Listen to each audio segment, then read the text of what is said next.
todos y gracias a todos por estar en esta presentación. Pues aprovechando siempre el tiempo en esta pandemia, ¿no? El poder hacer este tipo de webinars, el poder seguir conectados, el poder brindarles información que les sea útil. En esta ocasión vamos a hablar de lo que es el cableado estructurado que podemos instalar para un local de atención médica, en qué se diferencia, cuáles son las aplicaciones críticas que tenemos que considerar para este tipo de ambientes. Eso es precisamente lo que vamos a abordar el día de hoy. Y bueno, pues sin más, yo creo que vamos a iniciar nuestra presentación.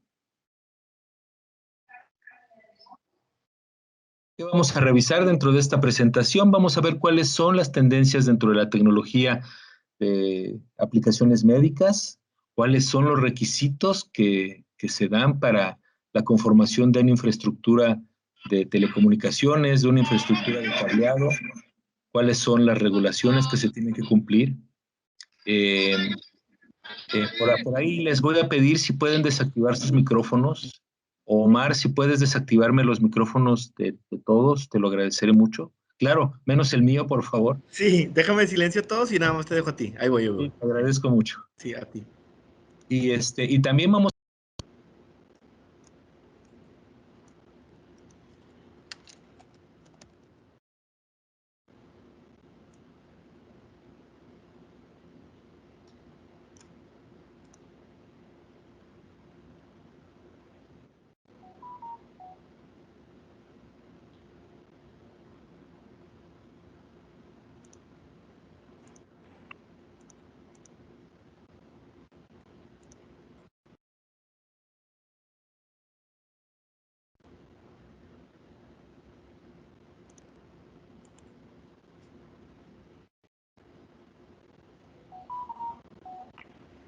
Hola, buen día, Miguel.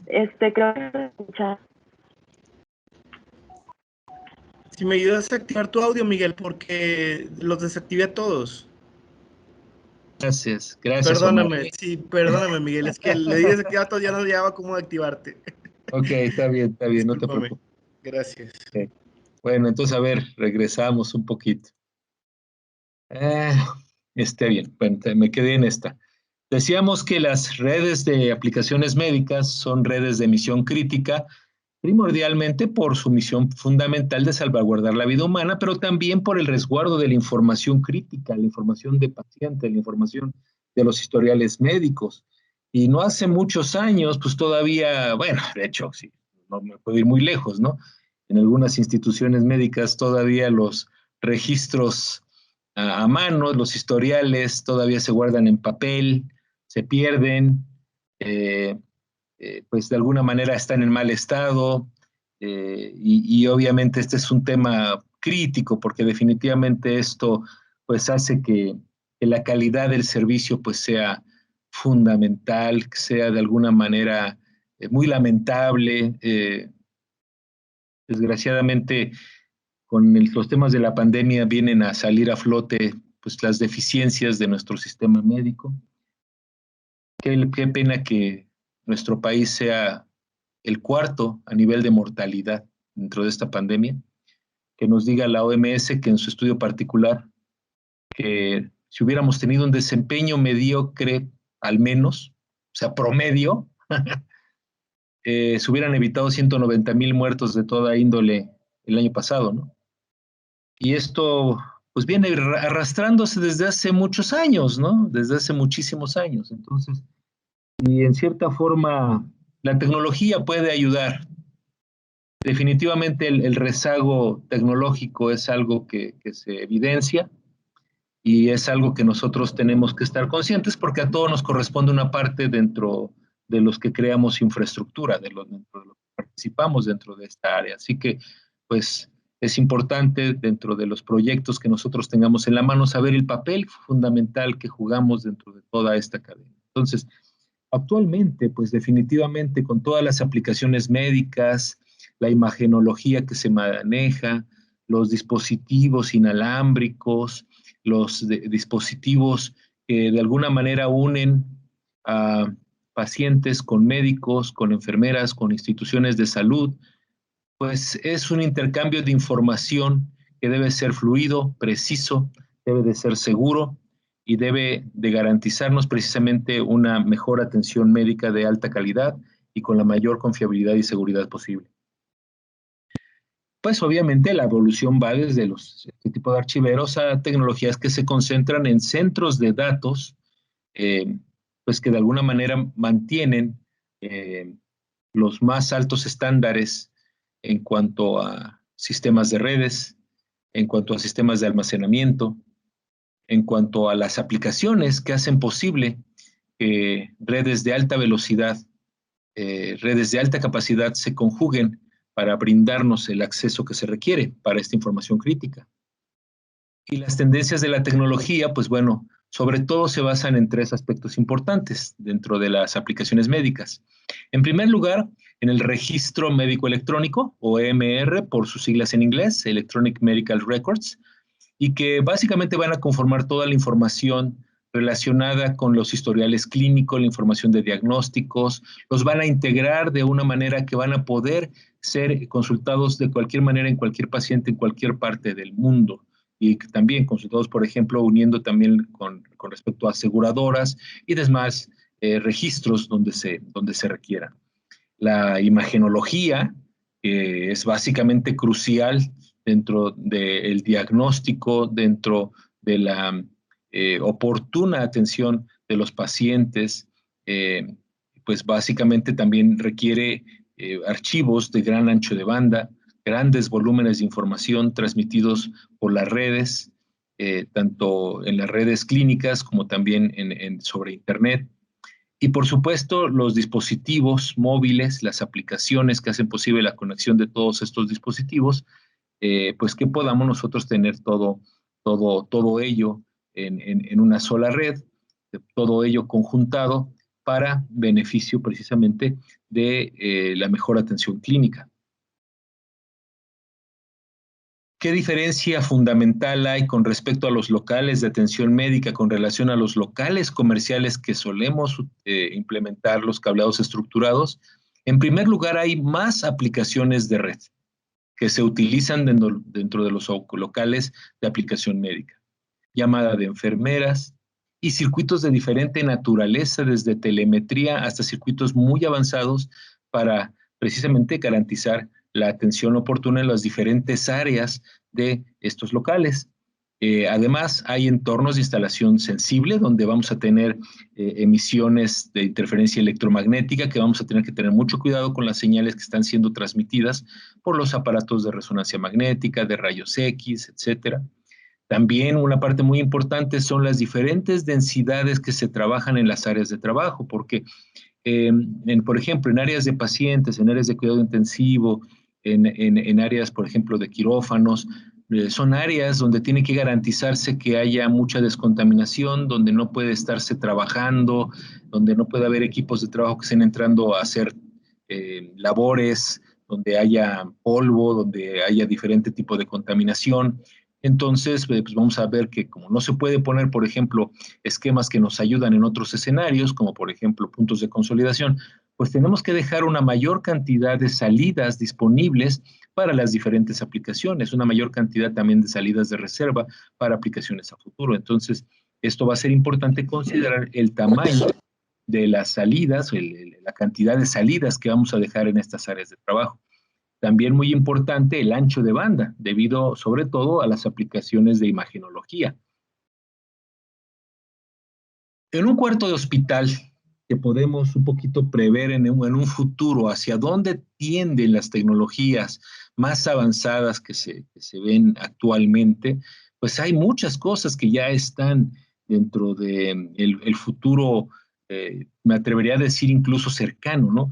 Dentro de una sala de pacientes, simplemente. Entonces aquí podemos enumerar algunas, ¿no? De las que de alguna manera podríamos llegar a tener y que tendremos que considerar también qué tecnologías de redes se tendrán que considerar para ello, como por ejemplo la toma de pastillas inteligentes monitoreadas vía red, el ultrasonido por smartphone, un control de paciente totalmente inteligente para todas las facilidades que tenga dentro de su habitación, el tricorder médico, sería como los diferentes dispositivos que el médico al cual tiene que tener acceso para la atención y el monitoreo del paciente, un útero artificial, pantallas médicas, sistema centralizado de canalización o el suero, la cama inteligente, impresora de órganos, robot cirujano, restauración de memoria, seguridad en la medicación, etcétera.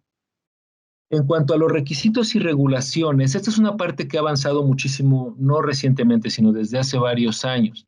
En primer lugar, con respecto a los seguros médicos, pues el hecho de que podamos transferir nuestro historial clínico de un seguro médico a otro, pues es poder mandar nuestra portabilidad y la responsabilidad que tenemos asociado, por ejemplo, cuando contratamos un seguro y que lo cambiamos, bueno, saber que nuestra antigüedad se pueda respetar. Pues esto tiene que ver con leyes que empezaron hace mucho tiempo en Estados Unidos, que actualmente también aplican dentro de nuestro país. Y todo esto pues es manejar información de una empresa a otra. También el poder garantizar la atención, la calidad en la atención, en la seguridad hacia los pacientes, el manejo propio de la información, de la seguridad de la información, en cuanto a la información sanitaria, clínica, el manejo que se debe hacer de esta. Todo ello tiene una serie de regulaciones que poco a poco van aplicando en los diferentes países y a nivel internacional. Y hay, pues básicamente ya muchas organizaciones que trabajan esto de manera conjunta para diferentes procesos, como la acreditación, la certificación, el desarrollo de estándares, procesos de mediciones, evaluaciones, de todos estos programas para poder garantizar que se cumplan todos estos procesos, que garanticen la gobernabilidad de todos los procesos dentro de las aplicaciones clínicas. Una parte muy importante y que ahorita vemos de forma muy latente son los requisitos de control de infecciones, donde pues los diferentes niveles de contención pues podemos apreciar muy bien que representan diferentes protocolos para las operaciones e incluso para las instalaciones que se tienen que desarrollar dentro de ellos, como por ejemplo las canalizaciones. Hay 4 niveles de bioseguridad y todas ellas tendrán que tener requisitos diferentes para la infraestructura que se vayan a implementar dentro de ellas, para la forma que se vayan a implementar los trabajos, el uso de dispositivos de protección, el uso, por ejemplo, de carpas, carros, aspiradoras, las canalizaciones que se tengan que utilizar, el tipo de sellos que se tenga que utilizar, el equipo de protección personal, todo ello tendremos que utilizarlo siguiendo estos requisitos que están muy establecidos a nivel internacional. Y también, además, una parte muy importante cuando hablamos de infraestructura de cableado, pues es seguir estas normas desarrolladas por la TIA, por VIXI, ya también en desarrollo una norma mexicana que esperemos que dentro de los próximos meses o no, más tardar en un año ya podamos tener también una norma mexicana para lo que es cableados para locales médicos. Pero por lo pronto ya tenemos la norma de la TIA y una norma también de VIXI. Estas normas, pues bueno, lo primero es que podamos adherirnos a los más altos niveles que rigen lo que es la atención y seguridad al paciente, que podamos también tener una guía para poder planificar expansiones a futuro y poder garantizar una infraestructura de cableado que pueda ser útil para los ciclos de vida de este tipo de locales. Y además que podamos reducir el tiempo de implementación, especialmente para aquellos relacionados con el mantenimiento y los movimientos, adiciones y cambios, que además estos puedan hacerse con mayor consistencia y de hecho de una manera más fácil y eficiente. Y además, pues obviamente que haya un cumplimiento normativo para garantizar el cumplimiento con los más altos estándares. La norma de la TIA vendría a ser el estándar de infraestructura de telecomunicaciones para locales de atención médica, la ANSI TIA 1179-A, que fue publicada en el 2017. Dentro de los requisitos y recomendaciones que se contienen en este estándar, incluye la implementación para cableado estructurado de par trenzado y fibra óptica, donde se dan pues todo lo que son los requisitos del tipo de cableado, de las topologías, las distancias, canalizaciones y espacios, y que pretende brindar una plataforma para el soporte de diferentes aplicaciones, tanto clínicas como no clínicas, basadas, por ejemplo, en IP o no IP, como por ejemplo RFID, sistemas de automatización de edificios, llamada de enfermera, seguridad, control de acceso, iluminación, entre otras. La de Vixi está más enfocada a las mejores prácticas en cuanto al diseño y la implementación. Cuando hablamos de mejores prácticas, quiere decir que son en adición a los requisitos mínimos, así que podemos tomar como base las normas especificadas, como por ejemplo la de la TIA que mencionamos, la 1179, y luego implementar estas mejores prácticas definidas por Vixi, ¿no? Esta norma es la ANSI Vixi 004, que fue publicada en el 2018.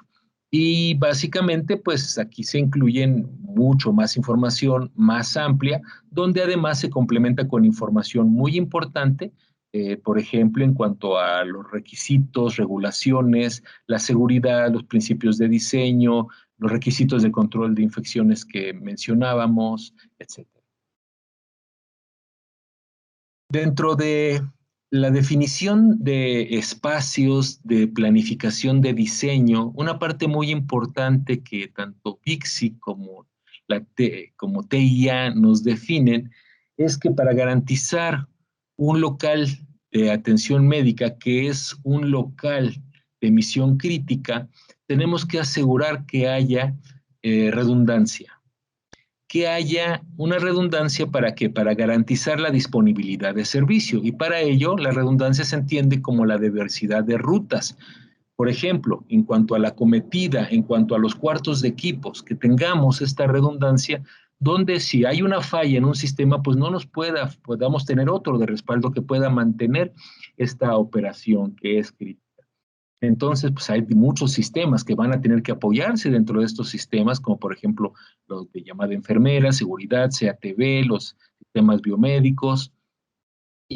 Pues bueno, aquí tendremos que determinar cuáles son los requisitos que marcan, por ejemplo, nuestros proveedores de servicios, cuáles son esos requisitos que rigen hasta el punto de demarcación o el punto donde ellos dejan su responsabilidad y donde a partir de ese punto el local o la red propia del local médico ya es, digamos, propietaria de esa infraestructura y de dónde empieza esa responsabilidad, en dónde empieza también la posibilidad de poder hacer un diseño redundante, donde poder tener caminos separados para poder llegar hacia los cuartos de equipo desde estas acometidas, cuáles son los tamaños mínimos, cuál es la restricción al acceso de personal, cuál es el factor de crecimiento que tenemos que tomar en cuenta.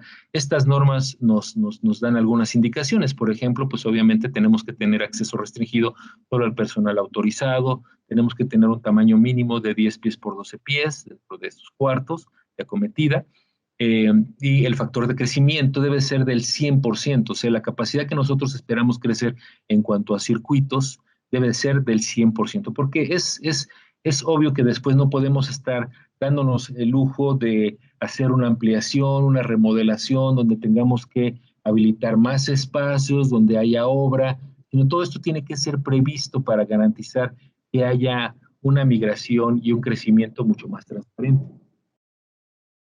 En cuanto a los cuartos o gabinetes de telecomunicaciones, que es donde vamos a repartir el cableado para las diferentes aplicaciones, hay también algunas especificaciones que son coincidentes entre la TIA y Vixi.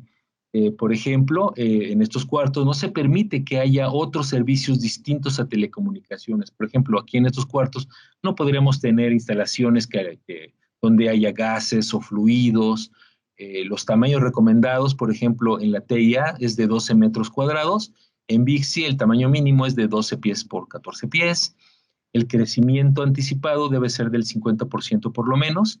En cuanto a los gabinetes de telecomunicaciones, entendidos estos como gabinetes más pequeños, cuando pues de alguna manera es en complemento a un cuarto de telecomunicaciones, pues eso, por ejemplo, pueden considerarse cuando sus características más compactas, como un gabinete encerrado, por ejemplo, que puede aislarse de su ambiente, puede ser adecuado para un cuarto o un espacio donde haya que tener medidas de control de infecciones. También, por ejemplo, puede utilizarse para poder realizar movimientos, adiciones y cambios sin tener que acceder a áreas restringidas, ¿no? Podemos poner las conexiones en una parte externa en nuestros gabinetes sin tener necesariamente que acceder a este tipo de áreas. Y obviamente también hay que considerar que este tipo de gabinetes no reduce el número de cuartos de telecomunicaciones que hayamos planificado con nuestro diseño, pero sí de alguna manera nos sirve para complementar muy bien la operación, el manejo, el mantenimiento que necesitemos dar a estas áreas. Y también hay que entender que un gabinete pues siempre nos va a ser útil para poder atender áreas de piso más pequeñas que las que normalmente atenderíamos con un cuarto de telecomunicaciones. La distribución que tenemos en un cuarto de telecomunicaciones pues depende mucho del tipo de aplicaciones que nosotros tengamos en ella. Entonces en la guía que podemos encontrar acerca de este tipo de diseños, BICSI 004, que es esta norma de mejores prácticas de diseño e implementación, pues nos da muchas ilustraciones, como por ejemplo la que tenemos aquí, y que pues de alguna manera nos permite considerar, planificar dónde podemos colocar los diferentes sistemas, dónde podemos colocar nuestros racks, también por ejemplo la consideración de las canalizaciones, por ejemplo para diámetros de cable más grandes como de mayor categoría o cables blindados, por ejemplo, que pueden ser esenciales para el tipo de aplicaciones que estamos implementando. También, por ejemplo, el uso de cuartos divididos. Muchas veces los cuartos de equipo tienen diferente naturaleza en cuanto a su servicio, pero en ocasiones tenemos un número limitado de espacios, aunque sí podemos hacer cierto tipo de subdivisiones. En este ejemplo, también tomado de la BICSI 004, pues se muestra un cuarto donde al fondo hay un cuarto médico, de aplicaciones médicas, y al frente está el cuarto típico de voz y datos. En cuanto a las canalizaciones, también hay ciertas recomendaciones que se dan tanto en TEIA como en BICSI, como por ejemplo la separación de servicios, de diferentes servicios en cuanto a estas canalizaciones o al uso de canalizaciones con compartimientos. Entonces, esto es un tema muy importante porque definitivamente como son aplicaciones de diferente naturaleza, de diferente criticidad, pues también los equipos de trabajo que pueden trabajar en ellos pueden ser diferentes y para poder preservar el funcionamiento de unos, puede ser importante este tipo de separación. Por supuesto, las rutas. Perdón, no sé si soy yo, pero no se ve la presentación. ¿Alguien más tiene este problema? Porque no sé sí si... lo puedo ver. Sí. Ah, bueno, entonces creo que sí es tu problema. Entonces ahí chécate tu pantallita, por favor. Muy bien. Luego, lo que son las consideradores de interferencia electromagnética, esta es una parte sumamente importante porque hay muchas aplicaciones que son sensibles, altamente sensibles a la interferencia. Por ejemplo, las aplicaciones de resonancia magnética, de rayos X, de imagenología en general, pues son muy susceptibles a la interferencia electromagnética. Imagínense que nuestro cableado de repente lleve ruido y que ese ruido se refleje como una sombra o algo que afecte la interpretación de una resonancia magnética, por ejemplo, ¿no? Entonces, pues esto obviamente pues tiene que tratar de manejarse en un ambiente lo más libre de interferencia, para lo cual el uso de sistemas de cableado blindado, por ejemplo, el uso de sistemas de fibra óptica donde sea necesario, pues tiene que considerarse esto siempre en total colaboración con los fabricantes de estos equipos, porque son quienes saben cómo su equipo puede operar en las mejores condiciones. Tengo una experiencia en lo que es el Instituto de Cancerología, donde ahí, pues, para poder abrir la participación de más fabricantes, decidieron que en lugar de categoría 7A solamente iban a permitir hasta 6 aumentado, ¿verdad?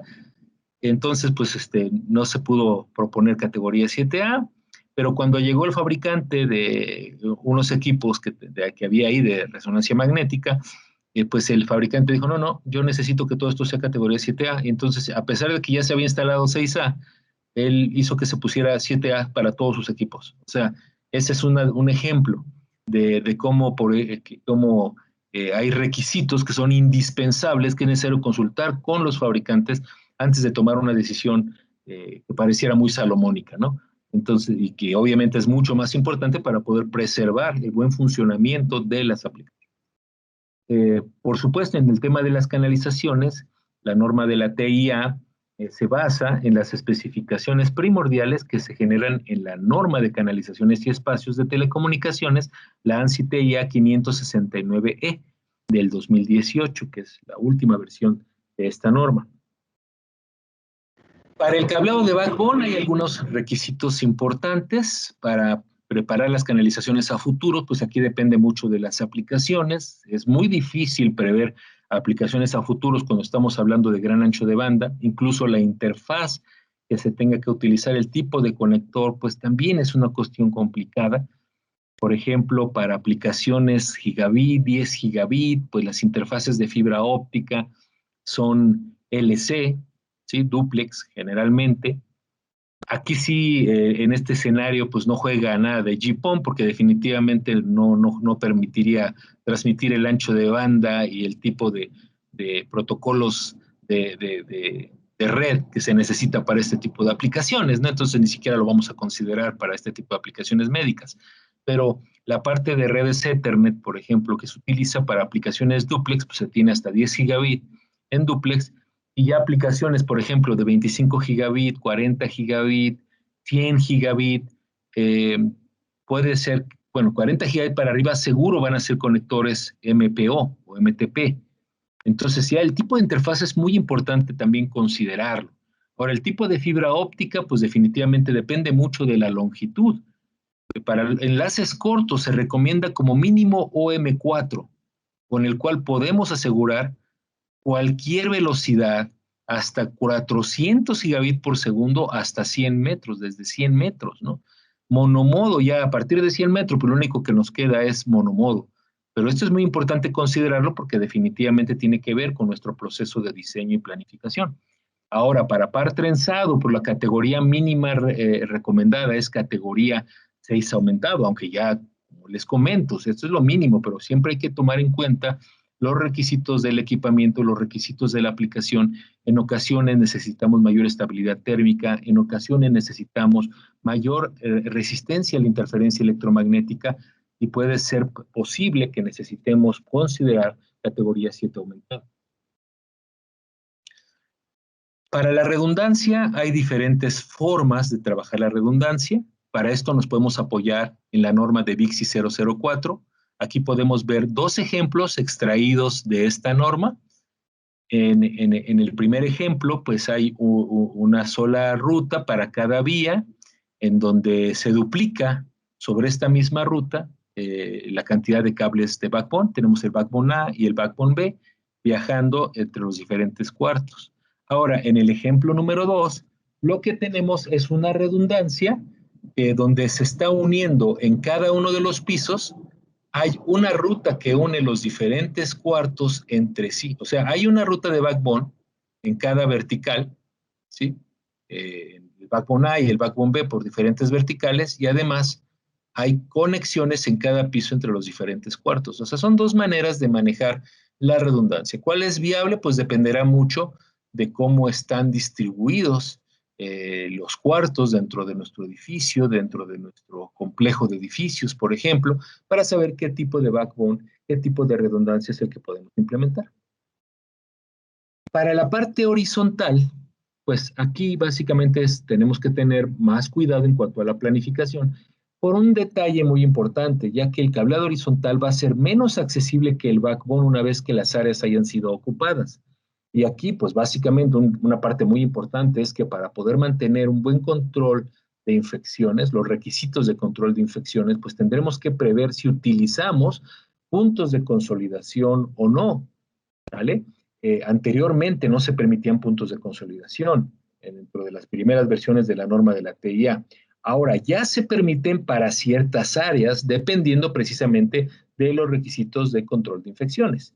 Por supuesto, en aquellas áreas donde pues, sea contraproducente, pues tendremos que evitar utilizarlos, ¿no? Ahora, aquí, pues nuevamente, el tipo de interfaz que se va a utilizar, ya sea LC o MTP para fibra óptica, pues dependerá de la velocidad de transmisión que se requiera, por ejemplo, prever a futuro.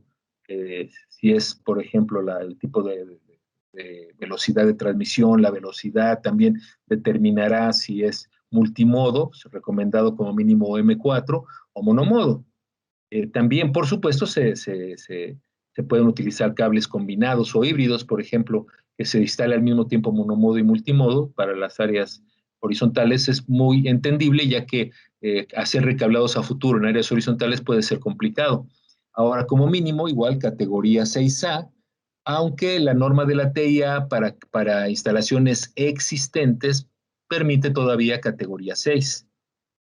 Cuando hablamos de puntos de consolidación, pues estos también tendrán que preverse que se hagan de una manera que cumplan con los requisitos de control de infecciones, ¿no? Para que cuando se hagan estos trabajos, pues se mantengan lo más descontaminadas las áreas posibles.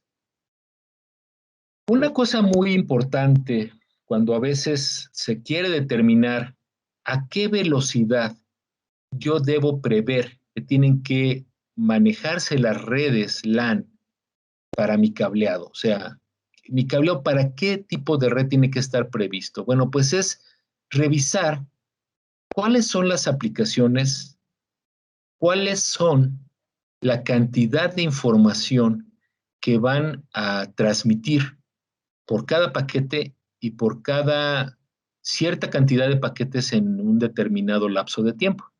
Por ejemplo, megabytes por año, ¿no? Que es como la columna que se ve al final en esta tabla. Y digamos que tomamos un ejemplo, como por ejemplo las imágenes de resonancia magnética, ¿sí?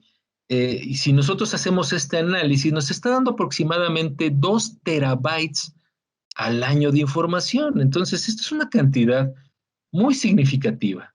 Si nosotros revisamos cuál sería la velocidad de transmisión en minutos para poder transmitir, pues nos damos cuenta, si comparamos cómo transmitiríamos, por ejemplo, el MRI o la imagen de resonancia magnética a través de redes 10 base T, 100 base T, 1000 base T o 10G base T, pues nos vamos a dar cuenta básicamente en minutos cuánto nos podemos dar cuenta. Y este es un buen dato para poder junto con nuestros clientes calcular cuál es la carga esperada de información que ellos necesitarían prever y cuál es precisamente la velocidad de la red que ellos necesitarían prever. Yo creo que este es un ejercicio que sobre todo ellos tienen que realizar con cuando estén especificando sus equipos de redes, definitivamente, pero es una cosa muy importante porque es también importante para nosotros poder determinar cuál es la categoría de cableado adecuada, tanto en fibra óptica como en par trenzado, para que nosotros podamos prever una plataforma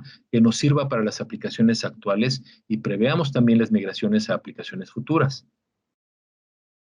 Dentro de los tipos de aplicaciones que se tienen para los locales de atención médica, pues están principalmente los sistemas de telemedicina y audio y video, los sistemas de localización, los sistemas de señalización y kiosco de enfermeras, por ejemplo, o kiosco de información, los sistemas de radio de emergencia, los sistemas de llamada de enfermería y códigos, por ejemplo, cuando hablan de código azul, código rojo, etcétera, las imágenes médicas o imagenología, monitoreo de pacientes o telemetría, sistemas de televisión para pacientes, sistemas de alarmas, como por ejemplo de gestión de edificios, sistemas médicos, sistemas de tiempo, sistemas por ejemplo, de emergencia. En cuanto a esta parte, además de lo que son las aplicaciones, también muy importante el considerar el tipo de áreas de trabajo y para ello la norma, la TIA 1179, nos da pues una guía muy completa que se basa en cuanto al tipo de aplicaciones y los requisitos de uso y de ahí pues bueno, vamos a poder también determinar cuál es la densidad para cada este tipo de aplicaciones. Entonces aquí vamos a encontrar un gran número de tipos diferentes de áreas, ¿no? Como por ejemplo las áreas de servicio al paciente, de cirugía, procedimientos y operaciones, de emergencia, de cuidado ambulatorio, de salud de la mujer, diagnóstico y tratamiento, áreas de cuidadores, áreas de servicio de ayuda, instalaciones, operaciones, cuidado crítico. Y dentro de estas, pues puede haber diferentes tipos de densidades. Hay 3 clasificaciones que nos da esta norma para la clasificación de áreas de trabajo. Están las áreas de baja densidad, o las clasificadas como de baja densidad, media densidad y alta densidad, o L, M y H. Las de baja densidad pueden ir de 2 a 6 salidas por área de trabajo. Media densidad de 6 a 14 salidas por área de trabajo. Y alta es de 14 salidas por área de trabajo. Entonces aquí pues obviamente vamos a considerar el número de salidas o de conectores que tenemos que tener dentro de estas áreas. Y aquí vamos a ver, por ejemplo, en baja densidad, por ejemplo, una sala de esperas, ¿sale? Pero es media en el área de registro, por ejemplo, ¿sale? Alta densidad en las salidas de habitación y en la estación de enfermería, por ejemplo, ¿sale? Entonces aquí podemos ver en los servicios de paciente, que es un área determinada, donde en las diferentes áreas que tiene esta sección de servicios de paciente, las diferentes áreas administrativas, registro, cuarto de paciente, sala familiar, pues tiene diferentes densidades recomendadas por esta guía de clasificación de la TIA. Con esto pues ya tenemos una guía pues trabajada en consenso por los especialistas que trabajaron esta norma de la TIA para el número de salidas que podemos considerar, ¿no? Para este tipo de locales. Sin duda, una parte muy importante pues es prever todos los dispositivos inalámbricos que se utilizan dentro de las aplicaciones médicas. Entonces hay toda una guía. Vixi generó también esta guía, que es una guía muy importante para lo que serían las aplicaciones inalámbricas de atención médica o de grado médico. Y ahí, dentro de ellas, se definen 4 tipos de redes inalámbricas y 3 grados de servicio. Entonces, dentro de estas 4 redes inalámbricas son la red inalámbrica de datos clínicos, la red inalámbrica de área local, ¿sale? La red inalámbrica amplia y la ubicación de red de área local. Son las 4 tipos diferentes de tecnologías que se utilizan dentro de las aplicaciones médicas y cada una de ellas puede tener diferentes grados de servicio. Está la de grado médico, que es el grado crítico para la vida y que pues son, por ejemplo, para aplicaciones de monitoreo médico, telemetría, bombas de infusión, diagnóstico. Las de grado empresarial y de misión crítica, que tiene que ver con el negocio de la atención médica, como por ejemplo las estaciones de trabajo, teléfonos inteligentes, tabletas, sistemas de llamada de enfermeras, gestión de activos y comunicación de primeros auxilios. Y aquella que son de grado de consumidor o bien que son utilizados con fines informativos, como por ejemplo los dispositivos de acceso de invitados compartidos, teléfonos, tabletas, computadoras portátiles, etc. ¿Sale?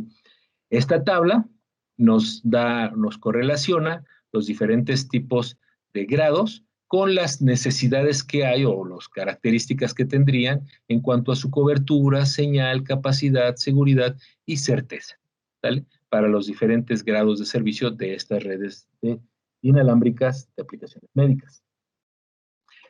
En conclusión, ya para terminar nuestra presentación, pues los desafíos para las redes de atención médica, muy importante por los tiempos que estamos viviendo, pues en primer lugar, poder redefinir las regulaciones gubernamentales, que haya una mejor aplicación, aplicaciones más estrictas, que haya un mayor alcance en cuanto a las aplicaciones, que se generen especificaciones para entornos de instalación sensible, que se trabaje mucho más en el tema de la densidad de cables, de salidas, enfocadas a las necesidades de los diferentes requisitos de las diferentes áreas que hay en los locales de atención médica, en el que también se evalúe adecuadamente los requisitos de ancho de banda. Y bueno, en cuanto a las soluciones que podemos implementar es pues el utilizar las normas que nos ayuden a incorporar cuáles son los requisitos mínimos normativos y las mejores prácticas seguidas por la industria.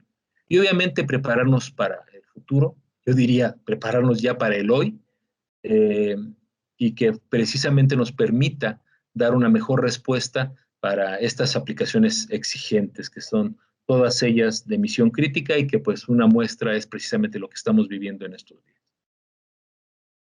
Más información que ustedes pueden obtener acerca de esta clase de información en nuestra página de internet. Tenemos muchos recursos disponibles para ustedes, tenemos blogs, tenemos artículos técnicos, tenemos páginas especializadas, tenemos casos de estudio y por supuesto, siempre a sus órdenes para poder atender cualquier duda que pueda surgir, ¿no? Entonces, de hecho, aquí, Omar, si me puedes ayudar ya a abrir los micrófonos para preguntas y respuestas durante los minutos que nos quedan. Sí, gracias, Miguel. Teníamos una mano levantada, pero creo que ya no está. José Luis Ortega nos había preguntado ahí, o levantado la mano. No sé si aún tienes la pregunta, José Luis.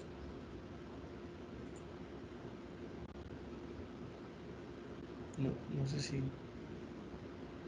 Perdón. Sí. Adelante. Bueno, buenos días, ingeniero, ¿cómo estás? Hola, José Luis, buenos días, qué gusto saludarte. Aquí Por aquí molestándote. andamos. Qué bueno. Oye, de la parte de canalizaciones en estos sistemas de hospitales, nos guiamos igual con las normas de colores. ¿De colores? Ajá, para poder distinguir estas canalizaciones en un hospital. Sí, bueno, de hecho, en la parte, por ejemplo, de fluidos, de gases, tienen normas muy estrictas en cuanto al uso de colores. Obviamente, cualquier infraestructura que nosotros pongamos de telecomunicaciones no tiene que utilizar ninguno de estos colores que se están utilizando dentro de esta parte. Yo ahorita te desconozco cuáles son a ciencia cierta estos colores. No hay como tal una norma de colores que aplique para la parte de telecomunicaciones como tal, ¿no? O sea, pero lo que sí te dice es canalizaciones separadas, definitivamente, que no, obviamente, que sean interdependientes de otro tipo de servicios. Eso es al menos los requisitos que te da las normas que aplican para locales de atención médica. Ok. Ok, no, está bien. Muchas gracias. Perfecto. Tengo en el chat algunas preguntas de Arturo Barrientos. Arturo, gracias por tu presencia. ¿El cable categoría 6 puede trabajar a 500 MHz? La respuesta es no. Sí, ya tendría que ser a 6A. Bueno, muy bien, esa es muy simple la pregunta. Espero que haya contestado.